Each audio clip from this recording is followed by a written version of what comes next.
দ্বিতীয় হিজরির 17 রমজান বদরের প্রান্তরে এই প্রথমবারের মতো মুখোমুখি হয় মদিনার মুসলিম ও মক্কার কাফেরা।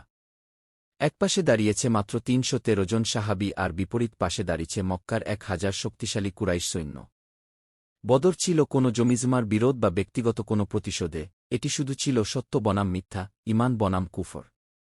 আজ আমরা জানব সেই ঐতিহাসিক বদর যুদ্ধ সম্পর্কে। কুরাইশরা ভেবেছিল মুসলিমরা দুর্বল, তাদের দয়াতেই বেঁচে আছে।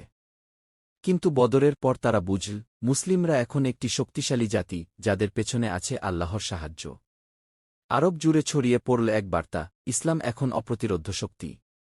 নবীজি সাল্লাল্লাহু আলাইহি ওয়াসাল্লামের নেতৃত্ব, সাহাবীদের অদম্য সাহস, একমাত্র আল্লাহর উপর পূর্ণ ভরসা, এসব মিলিয়ে বদরের প্রান্তর এক মহান ইতিহাসের অধ্যায় হয়ে রইল। মুসলিমরা শিখল যে সংখ্যা বা অস্ত্রশস্ত্র নয়, বরং ঈমান ও আল্লাহর প্রতি ভরসাই নির্ধারণ করে বিজয়। প্রতিটি তলোয়ারের ধ্বনিতে, প্রতিটি সাহাবীর আঘাতে, প্রতিটি জীবন উৎসর্গে ফুটে উঠল সত্যের বিজয়।